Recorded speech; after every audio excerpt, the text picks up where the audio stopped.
Virgil, welcome to your social story. As you can see, we've gone back into the archives to dig out some of your most memorable moments in your career so far. There's so much to get through, so let's get straight into it. I want to start here, where it all started, as you put in the caption. Talk to me about your experience of football growing up and what your relationship with it was like. Listen, football was always something that, kept me happy, kept me going. I think this was when I was 6, maybe. Something like that. You can tell by the image quality, it's not as good back then, is it? It was very zoomed in, but always smiling, and I think, the joy when you're younger, it's just incredible. So, I really had a good time in my younger days, and obviously I was only there in the youth academy for like 2-3 years, and then I went to Willem II and played there for 10 years. So, but it was a really good time, definitely.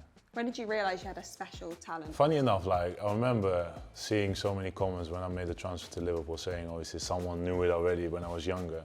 Well, if I'm absolutely honest with you, I think I only felt it after that when I became 16, 17. So after my growth spurt, I thought, listen, I could really get to the next, level. And before that, I did all right, but I was not like the special one. There were so many other players in my team during that time that were better than me in terms of, as a football player. But I think after when I became 17 and I had my growth spurt, I really started to become believing that it could be a very nice journey that I could go on.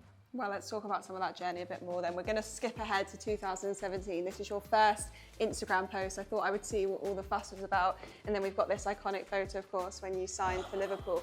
When you're a player and there's so much speculation going on, whether it's about transfers, it's about contract, whatever it may be, I feel like often they forget that there's a person on the other side of it that we're all talking about. How does that feel as a player when you know that you might be moving teams, everything's going on behind the scenes, but you can't really say that much? No, I think obviously today is a lot more crazy than it was in 2017, but it's all about staying calm and don't mix into it, or obviously you have your socials, you can share or any statements or whatever, but nowadays everyone can put something out and people can take it on and run with it, and that's something part of life and society nowadays anyway, so you can't change it. So you just have to stay focused, and behind the scenes, obviously I know exactly what's going on, and the people that has to know what's going on, they will know what's going on. So that's the most important thing. I think also the thing is nowadays everyone wants to be the first to get something out, and when you like that, you may want to run with it and make it bigger than it actually should be. So it's part of society now, I would say, not only in football. Yeah, you said there about staying calm, and I wanted to touch on that in terms of the leadership qualities that you have, being captain, of course, of your national team, and when you became captain of Liverpool as well, an incredibly proud moment for me and my family you put here. You're always someone that seems very calm externally, and the song that the fans sing about you, Calm As You Like, that's the aura that you give. Do you always feel that calm internally? Obviously there is so much fire in me, especially during games, that it's needed, I think, in the game. But you have to find the right time to be calm in order to process difficult moments or good moments as well, where you have to just then sort of settle it all down. And obviously I do it in my own way, but I think it helps. It helps me, but it also helps the team to go forward, I think.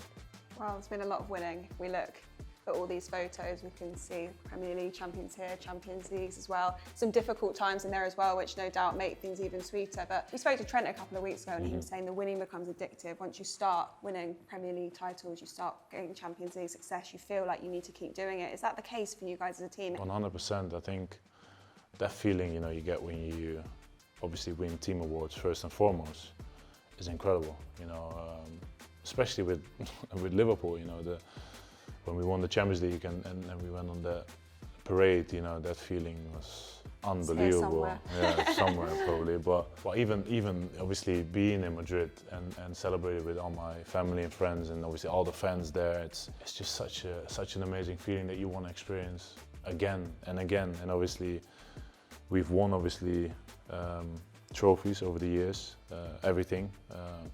But you want to repeat that, and that's what we try to do. We know how difficult it is, and in terms of individual awards as well, I think when you get when you get recognized by your fellow colleagues, you know, that feeling is just, it's a special feeling. And I remember obviously about the PFA Awards, how big that was, you know, it's for me and my family. And when I got the call and they told me about it, it was just, you know, I could have never dreamed of being recognized the best player of the Premier League by my teammates, by my colleagues, and that's just something special as well. Still think about the runner-up one?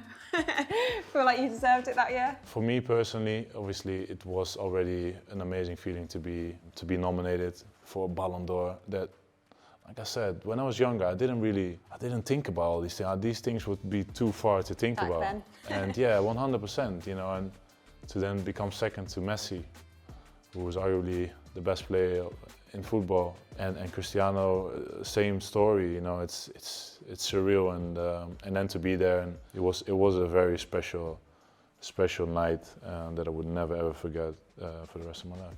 Yeah, you touched on it there, just a kid from Breda becoming a Premier League champion. But one player who has been so key to so much of the success that you've had at Liverpool is this man, Mo Salah. And I loved this picture because it's back in 2018, and I feel like back at it again. And there's rarely been a time since that he's not really been at it, has there?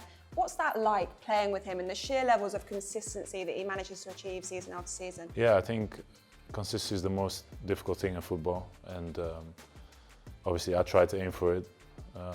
I do pretty well in my opinion, but he's definitely doing the same.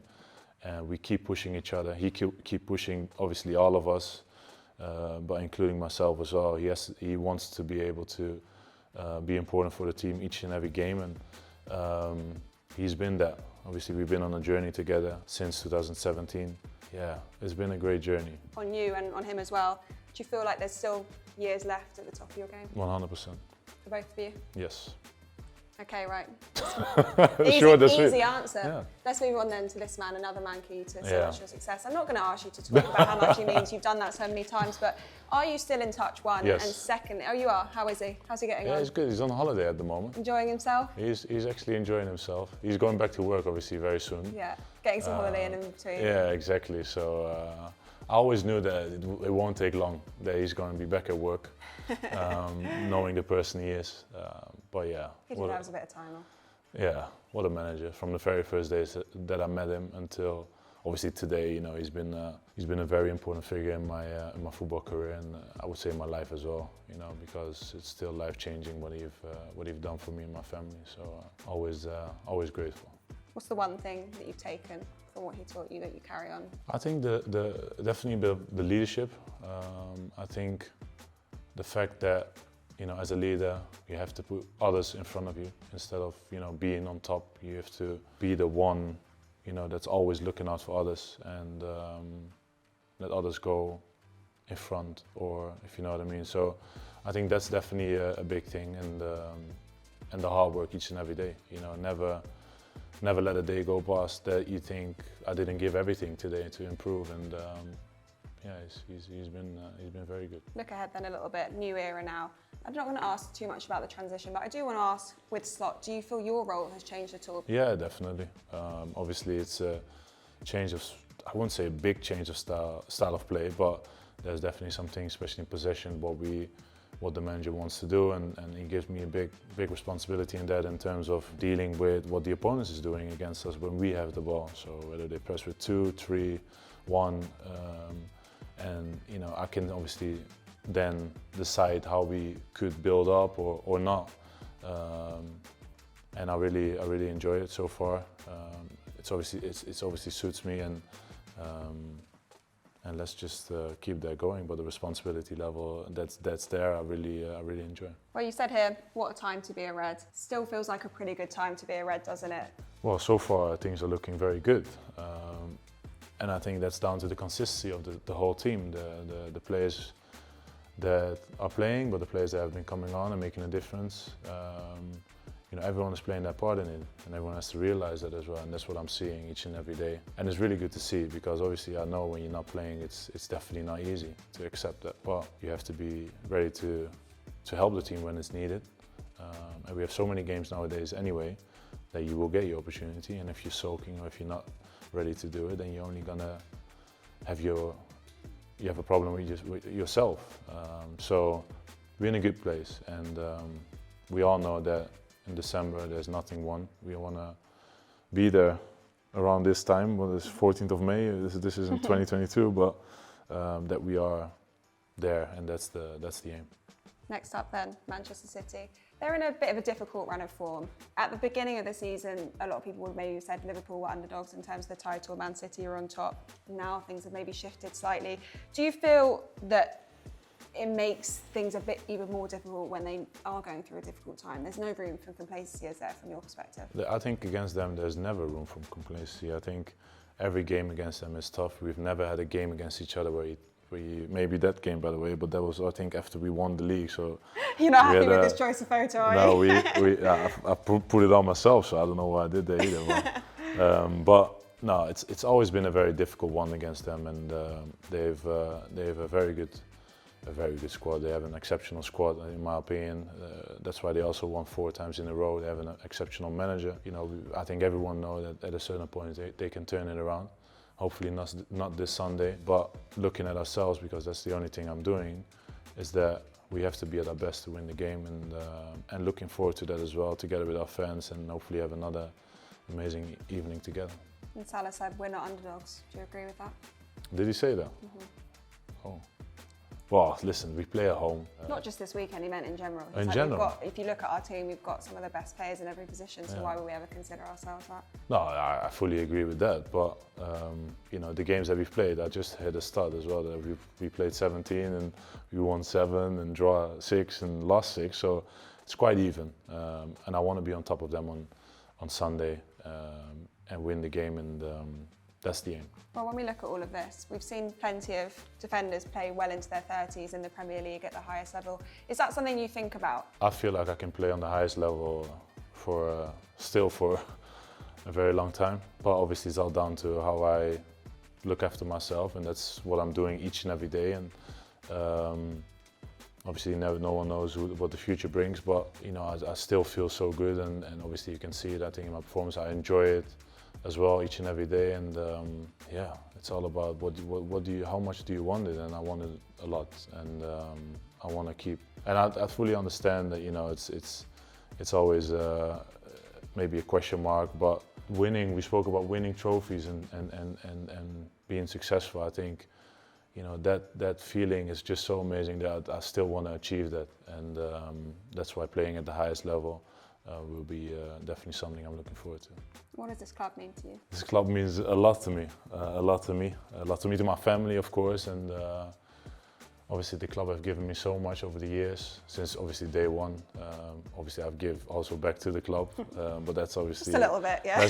That's how it is. But the fans, my teammates, the manager, the whole experience so far has been amazing, and I would never ever forget everything that we've been going through, the good days, and personally lesser good days in terms of the ACL injury, for example.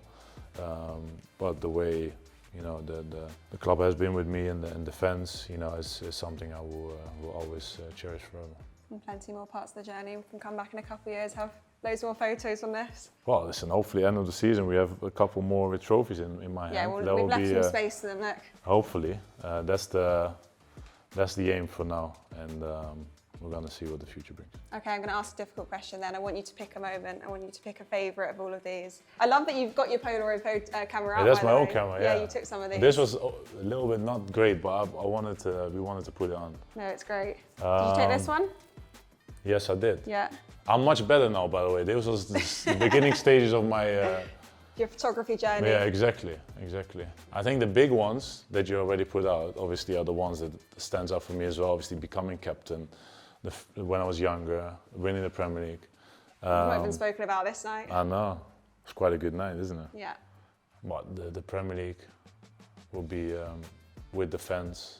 That will be obviously another amazing moment. That would be the moment, I'm sure, if you manage to achieve that with fans. The recovery from the ACL is also a big one for me, obviously. So let's go for the, because obviously that was the start of my journey at Liverpool, and it's been a good journey. This one? Yeah. You're gonna go with this one and take it off for us? Okay. Virgil, thanks so much for being with us today. Best Thank of you. luck for the rest of the season. Thank you very much. And that was Your Social Story with Virgil van Dijk.